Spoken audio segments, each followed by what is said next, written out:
ஒரு அப்பாவா பொண்ணோட ஆசையை நிறைவேற்ற வேண்டியது என்னோட கடமை. ஆனால் ஒரு மாப்பிள்ளையா என் பொண்ணை கல்யாணம் பண்ணிக்கிறதுக்கான தகுதியை வளர்த்துக்க வேண்டியது உங்களோட கடமை. புரியலையே சார். நல்ல மனசும் நல்ல குணமும் மட்டும் பத்தாது சந்தோஷமாக வாழ்கிறதுக்கு. வேற என்னப்பா வேணும்? பணம் வேணுமா? பணம் வேணும். மணி பேரில் இருந்தால் மட்டும் பத்தாது, பேக்கெட்லேயே இருக்கணும். உங்களை இப்போவே பெரிய ஆள் ஆகணும்னு நான் சொல்லலை. 2 வருஷம் டைம் எடுத்துக்கோங்க. அது வரைக்கும் மலர் உங்களுக்காக காத்திருப்பா.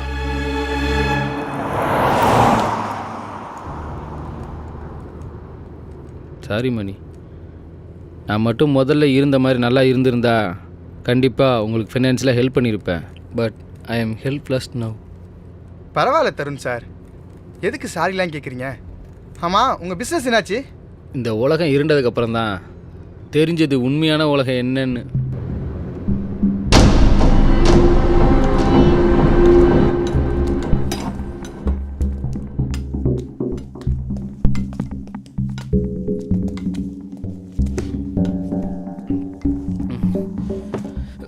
ஓகே சார், நான் வரேன் சார். ம்.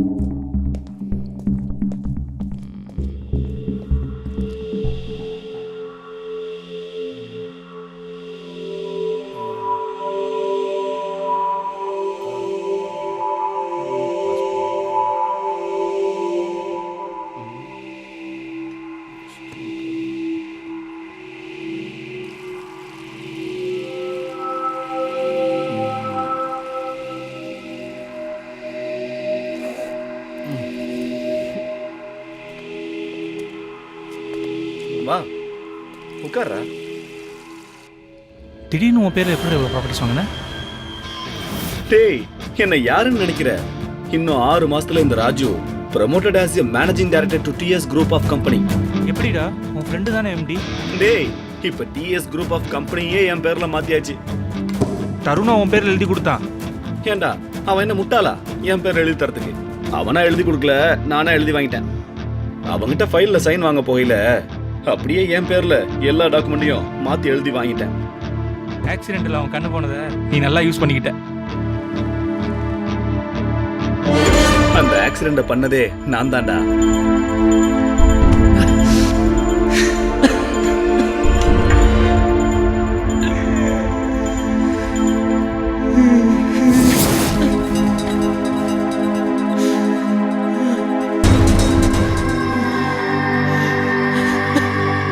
தருணுக்கு மேரேஜ் ஆனதுக்கு அப்புறம் அவன் ஒய்ஃப் லக்ஷயா கம்பெனி கணக்கு நோண்ட ஆரம்பிச்சிட்டா.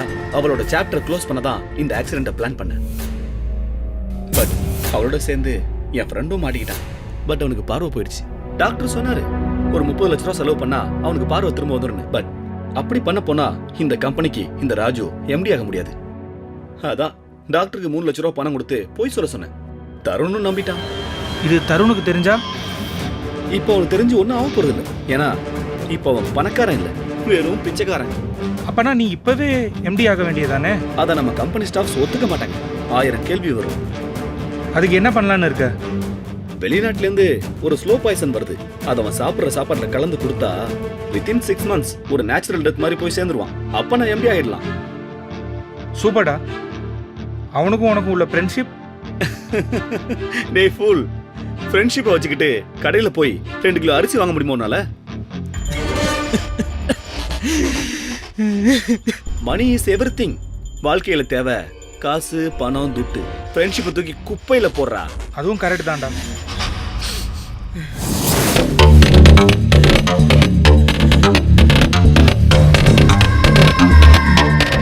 அதுக்கப்புறம் எங்கே போகிறேன்னு தெரியாமல் ரோடாக அலையும் போது தான் உங்களை பார்த்தேன். ரியலி கடவுள் உங்களை ரொம்ப சோதிச்சிட்டாரு. தருண் சார், எனக்காவது பணம் இல்லாதது தான் ப்ராப்ளம். ஆனால் உங்களுக்கு அந்த பணமே ப்ராப்ளமாக இருந்திருக்கு.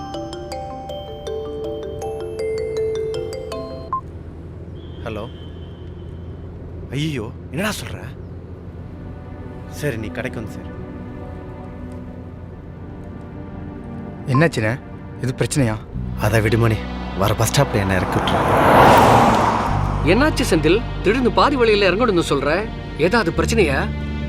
சும்மா சொல்லப்பா, எங்க எல்லாரையும் உன் ஃப்ரெண்டாக நினச்சிக்கோ.